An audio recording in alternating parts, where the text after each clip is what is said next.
All right, 89.7 FM, MyWCWP. Pat here from the Shred Shack, and we're here with Simone from Epica. Simone, thank you for calling in. Thank you for having me. No problem. Where are you right now? I am in New York City, close to the Empire State Building. This always happens. We're like 40 minutes removed from New York. We could have come out to see you. Oh, yeah. But I have like a complete filled day with interviews, and we're going to the Vintage Vinyl in a little bit to do an acoustic show, so it's like incredibly packed. But it would be nice to meet up one day, maybe when we're coming to New York to play. Yeah, I noticed that like all your shows for the next couple of months are going to be like festival tours and stuff like that. Are you planning a tour, like a full tour of America anytime soon? Yeah, we are planning it, and we're very much looking forward to it. Awesome. Yeah, I'm hoping to see you guys again. I haven't seen you guys in like 4 years, and that's an atrocity. Yeah, that's a lot has changed since then. We got a couple new band members, a couple new CDs, and then Right. Definitely should check us out when we come here. Absolutely. And you do have a new album coming out soon. It's The Quantum Enigma. It's coming out May 2nd. What can you tell me about that album right off the bat?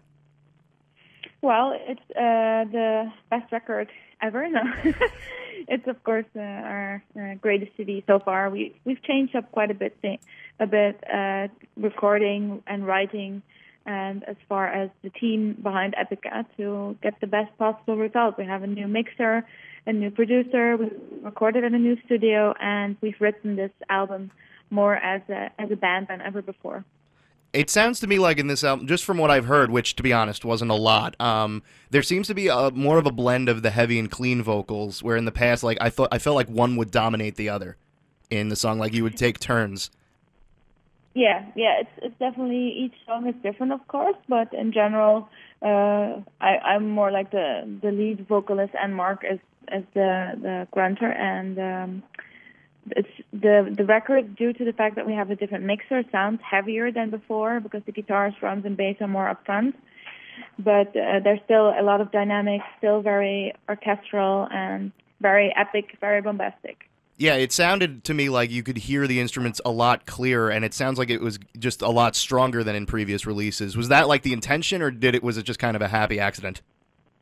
No, we really wanted, after we did like our 10-year anniversary show, we called Retrospect, we wanted to look at the future and see what we can do to improve ourselves. And one of those things was also to have a different mix, to make Epica sound heavier, and just try some new things, get out of the comfort zone, and make things fresh, and to be ready for the upcoming 10 years. Awesome. Now, you mentioned an acoustic show that's coming up soon. Do you have any acoustic tracks on the new album, like solely acoustic? Well, we have about Countess of Life, and it's semi-acoustic. But for this record, we recorded 18 songs, plus 4 acoustic versions of songs on the record. There's the first single was Essence of Silence, but there is more music on the tour blogs that you have going on.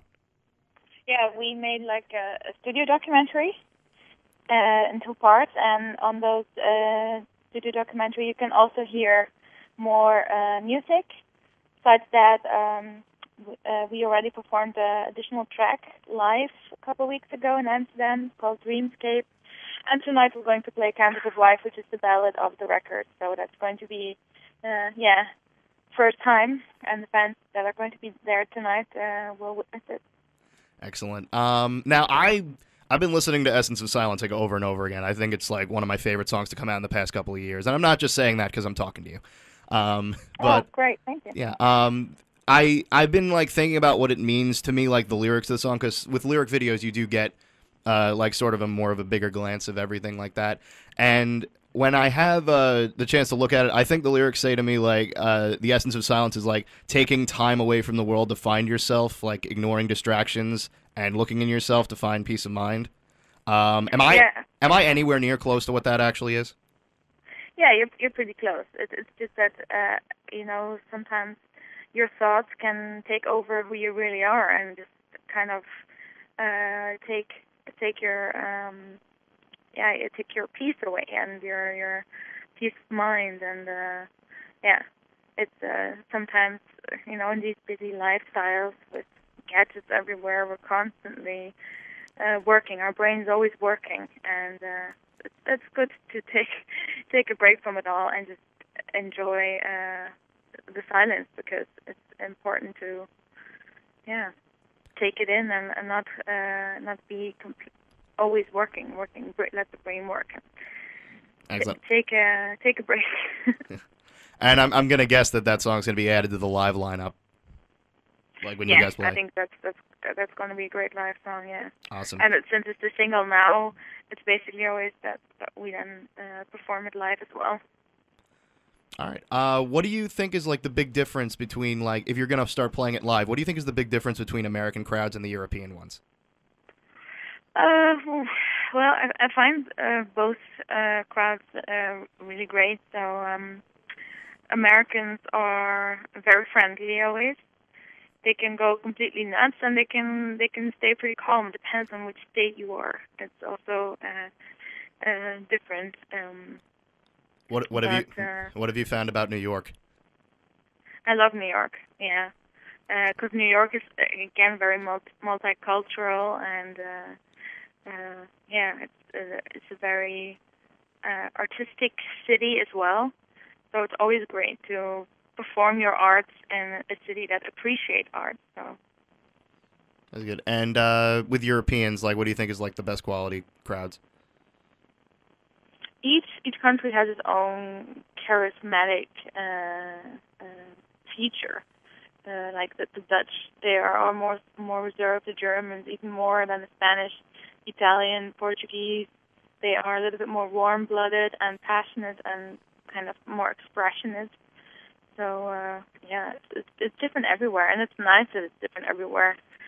And sometimes it can be a little bit confusing if the audience is not really loud or banging their heads or singing along. Then you think you're not doing a good job, and then after the show you speak to them and they're like, "That was the best show ever." So can't always read people's mind by the way they present themselves. Awesome. Now, once the album's released, what's next for the band? Lots of festivals, and after the summer we'll tour through Latin America, North America, and also Europe. So lots of tours are coming up. Awesome. I want to thank you for calling in. We really do appreciate it. Before we let you go, though, we do this with every band we interview and every person we interview, and it's just a quick lightning round. I just want you to answer these questions as quickly as possible, all right? Okay. Okay, ready? Go. Chicken or steak? Steak. Waffles or pancakes? Pancakes. Black Sabbath, Dio or Ozzy? Ozzy. Favorite song right now that is not metal? Nina Simone, My Baby Just Cares for Me. And if your band was stranded on a desert island, which member would be eaten first?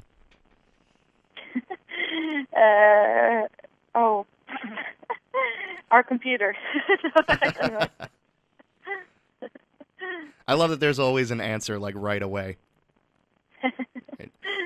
We want thank you very much. We really do appreciate it.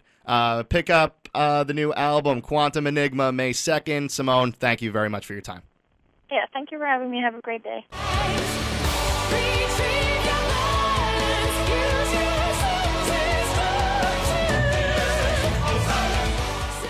I like the lightning round. That's pretty cool. Yeah, I do that with everybody. I omitted one question, which I do for everything, which is boxers or briefs, because I figured it would be appropriate for Simone's song.